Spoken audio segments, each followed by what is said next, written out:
Do I really need a super expensive high-end processor to be able to game well? Will I get more FPS if I buy a processor with more cores? Will a cheap processor cause a bottleneck in my PC? All of these questions are not only very common, but extremely important.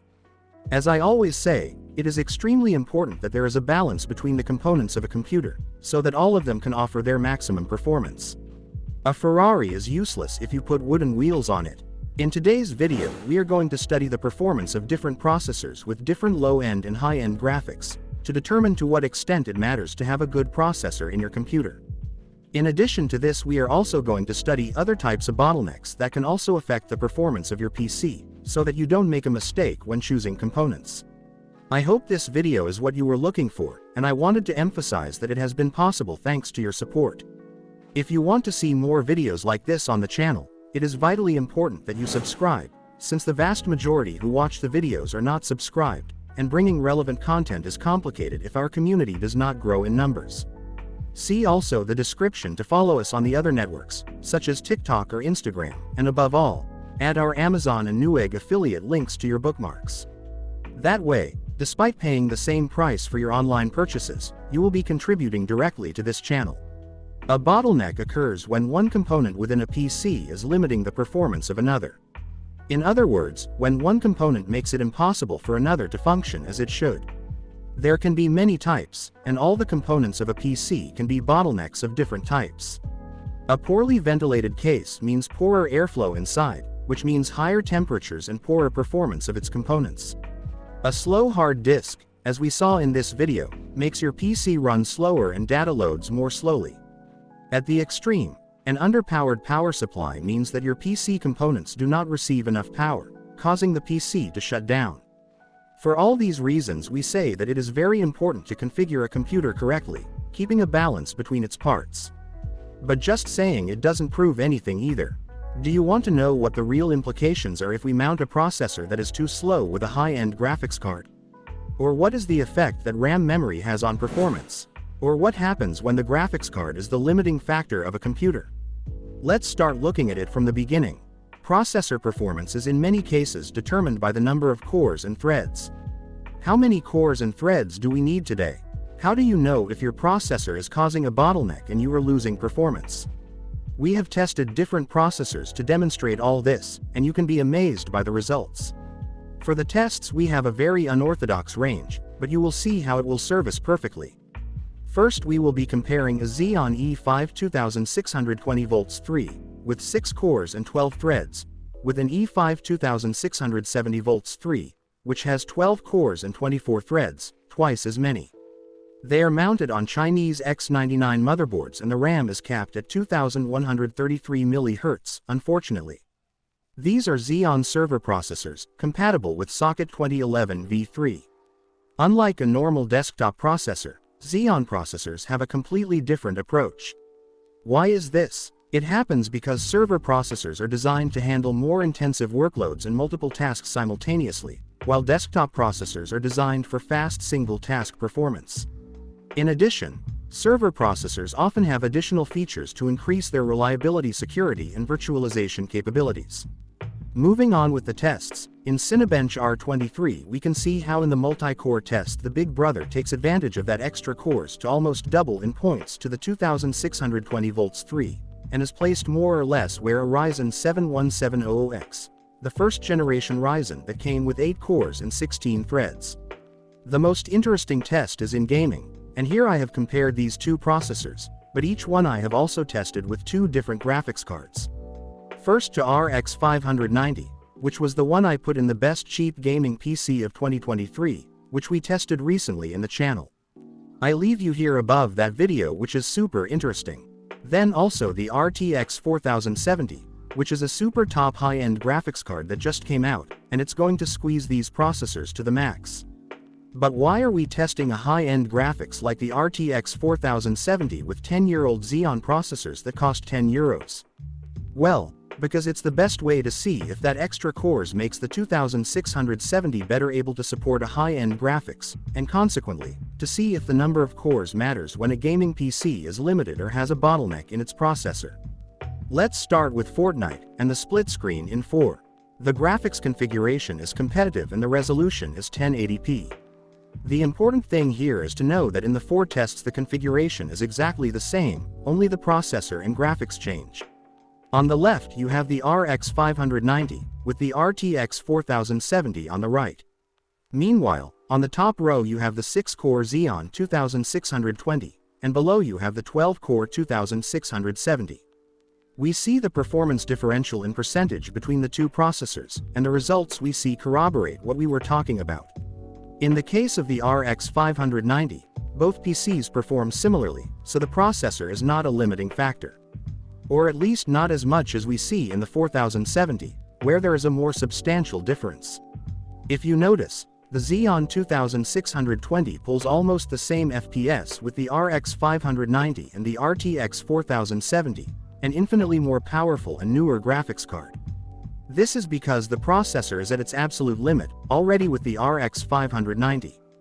The Xeon 2670 is doing much better, although it suffers a lot with the RTX 4070.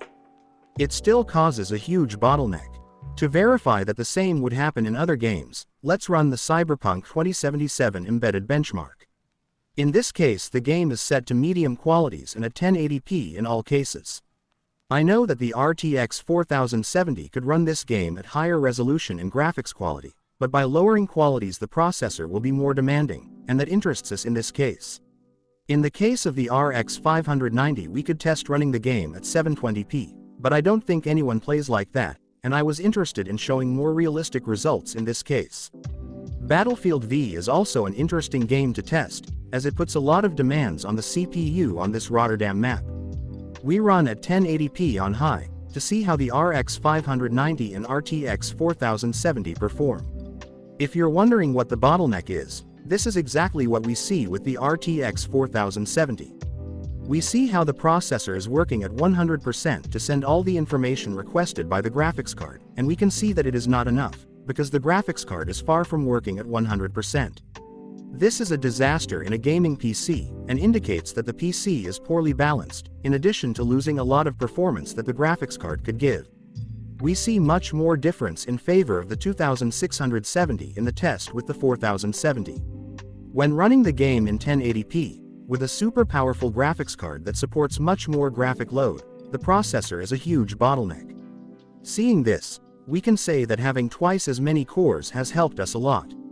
On the RX 590 the bottleneck caused by the processor is significantly reduced, as that graphics card generates much lower FPS in 1080p, and consequently is much less demanding for the CPU. But this is not the end of the tests. We are going to add a third processor to the test, which is the i5 12400, the one I use in my personal computer. A processor for a home PC with 6 cores and 12 threads, in addition to clearly faster frequencies, exceeding 4 GHz as turbo frequency, while the Xeons were running at about 2.6 GHz during the tests. If we run Fortnite again with the same configuration, we see something very interesting. We have a huge improvement if we pair the RTX 4070 with the i5 12400, as you would expect. Meanwhile, the RX 590 pulls even more performance accompanied by the 12-core Xeon processor. Very curious to see. Leave me a comment if you understand why this happens. Obviously, it can always be due to the specific gameplay, so let's look at some more games. If we now run the integrated benchmark of Cyberpunk 2077, something very similar happens. Again, the improvement that the i5 gives us is huge in the case of the RTX 4070, while in the case of the RX 590, the result is even worse. It doesn't make too much sense, but I swear I've tested it several times. In Battlefield V something different happens, and in both graphics cards we see noticeable improvements when mounting the graphics with the i5. That if, seeing the tests, I think that a last generation processor or with more cores would have been good, since this i5 12400 also suffers with an RTX 4070. This game is a killer for the processor. What we can establish from what we have seen is the following. From a certain number of cores, at least from 4 or 6, it does not matter so much the number of cores and threads that the processor has, and it becomes much more key how fast those cores are. In video games and with graphics cards that are currently low-end like an RX 590, the processor does not matter so much either, because the graphics card itself is the limiting factor. But in tests with the RTX 4070 the difference is more serious. We can see that this graphics card does need a processor that is up to the task in order to bring out its full performance. But beware, we are taking the PC with the RTX 4070 to an absurdity. Nobody is buying that RTX 4070 for 1080p gaming. Let's put this 12-core Xeon 2670 and i5 12400 again to the test, but in this case at the maximum resolution of my ultrawide monitor, which would be 3440 by 1440p. We could say that this RTX 4070 is meant to run games at these types of resolutions, which in this case is somewhere between 2K and 4K. So this test is going to determine if this Xeon can measure up to an RTX 4070 in a more realistic scenario. Next you will see on screen the results obtained in the same games, but raising in all of them the resolution to 3440 x 1440, and the qualities between high and ultra. With this we are considerably increasing the graphics load of the game, and consequently, the graphics starts to be more important. The RTX 4070 is not as overpowered in these scenarios, and therefore, it is not asking the GPU for so many FPS of refresh. This lowers the dependency on the CPU, and that is why we see less difference between the €200 i5 and the €10 Xeon. So, how many cores do you need in your processor, and can a €10 Xeon work for your new gaming PC? There is no definitive answer, because as we have seen, depending on the components you use with your PC, the answer could change completely. We have also seen how a recent 6-core processor can beat older 12-core processors, and we know that a current 4-core, 8-thread processor can be very beastly for video games, with examples such as an i3 13100 that is beastly for gaming. Therefore, we can conclude that the speed of the cores is in most situations much more relevant than the quantity. But be careful, because the processor also has other allied components that can significantly improve or worsen its performance. We are talking about RAM, for example, which can have a substantial impact on the overall performance of a PC. If we take a PC with identical components in the same game, just by changing the configuration in RAM frequencies, we can see a clear difference in overall performance. Running with a single module is very detrimental, while there is hardly any difference between having 16 GB or 32 GB, as long as it is in dual channel and at 3200 MHz. Watch out, because we now have DDR5 RAM available, which is also an improvement over the DDR4 standard. There are cases where certain RAM configurations improve more than 10% if we go from DDR4 to DDR5, so you can be gaining a lot of FPS with this improvement. If you want to study much more in depth the case of RAM, I leave here the video in which I give you all the keys to RAM. It is a super interesting and useful video that you should not miss. After seeing all this, and analyzing the results obtained, what are your feelings? Did you expect such a performance from the Xeon processors and the Chinese PC? Do you think your PC has a bottleneck? Which component do you think is usually neglected the most? Leave me your opinion in the comments, so we can have a healthy debate over there. In this video we have shared extremely useful and important information, so I hope you enjoyed it, and it was good for you. If so, I ask you again to consider subscribing and leaving your piece of life. It's a huge help that costs you nothing.